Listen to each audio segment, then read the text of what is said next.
आप सभी को मेरा प्रणाम, नमस्कार, जय श्री राम। स्वागत है आप सभी का अपने इस यूट्यूब चैनल पर। तो इस वीडियो में हम लोग बात करने वाले हैं पशु परीक्षा 2024 के बारे में कि कट ऑफ रिवाइज होगी, क्लास 4th में भी ऐसा ही होगा, रिजल्ट आंसर की और अंतिम परिणाम को कोर्ट में चैलेंज।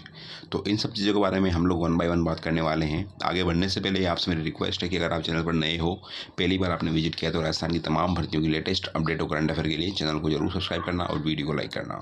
आप चाहो तो हमारा टेलीग्राम ग्रुप ज्वाइन कर सकते हो, लिंक मैंने डिस्क्रिप्शन बॉक्स में दे रखा है। तो फ्रेंड, जैसा कि आपका जो पशु परीक्षा का जो परिणाम आया है, आपने देख लिया उसमें क्या कुछ हुआ है और आप अतिशयोक्ति नहीं होगी फ्रेंड्स अगर इसमें कुछ नहीं किया तो आपका जो क्लास 4 का जो एग्ज़ाम है उसका भी रिजल्ट इसी की तरह आएगा। क्योंकि नॉर्मलाइजेशन उन्होंने पता नहीं कैसे किया है, ये बात थोड़ी समझ से बाहर है कि एक शिफ्ट वालों को तो इतना फ़ायदा मिल गया और दूसरी शिफ्ट वालों को कितना नुकसान हुआ है।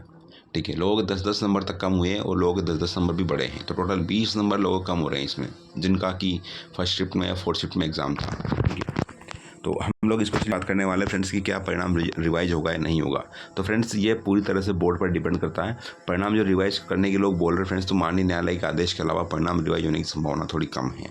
लेकिन अगर हाँ कहीं गुंजाइश लगती तो अधीनस्थ बोर्ड भी परिणाम रिवाइज कर सकता है। लेकिन अगर माननीय न्यायालय में माननीय न्यायालय में आपका केस अगर दायर होता है तो डेफिनेटली फिर अगर आपकी जीत होती तो वहाँ से परिणाम रिवाइज हो सकता है। ठीक है, हालांकि जो पैटर्न बोर्ड ने दिया है, जो फॉर्मूला दिया है नॉर्मलाइजेशन का, उसने जब आपका जो फॉर्म फिल करने में आए थे उस टाइम पर उसने इसका जिक्र किया था कि भाई ऐसे इस बेस पे हम लोग इसको करेंगे।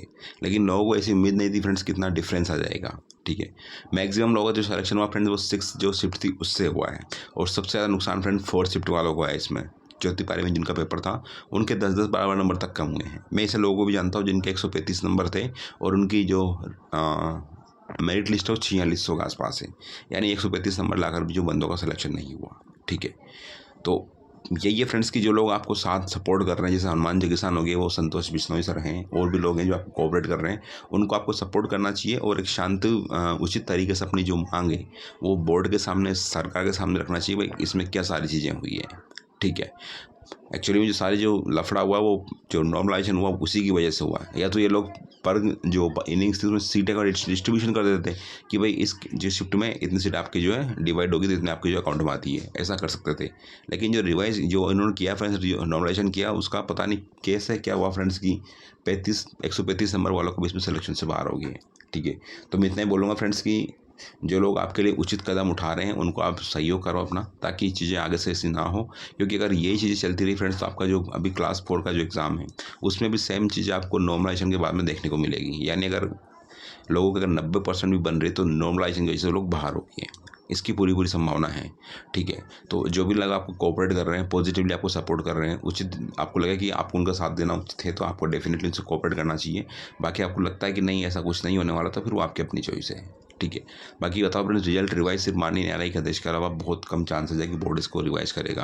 क्योंकि चेयरमैन साहब ने अपने इंटरव्यू में बोल दिया कि जो भी चीज़ें हुई है रूल के अकॉर्डिंग हुई है, उन्होंने ऐसा कुछ भी नहीं किया। रूल के अकॉर्डिंग हुई है, लेकिन फ्रेंड्स उसमें ऐसा रूल में तो नहीं था ना कि भाई एक पारी को आप 50 नंबर 30 नंबर बढ़ा दो, एक के 10 नंबर कम कर दो, ऐसा तो कहीं भी नहीं था। 20-20 नंबर तक बढ़े लोगों के और लोगों के 20-20 नंबर कम भी हुए हैं। ठीक है, तो कुल मिलाकर इतना बोलूँगा फ्रेंड्स कि जो आपको उचित लगे वो आपको करना चाहिए। जो लोग आवाज़ उठा रहे हैं उनका आपको सपोर्ट करना चाहिए।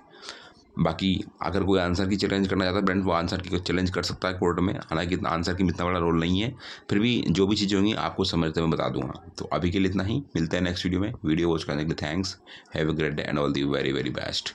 आपसे रिक्वेस्ट है मेरी, अगर आपने चैनल पर पहली बार विजिट किया तो चैनल को जरूर सब्सक्राइब करना और वीडियो को लाइक करना।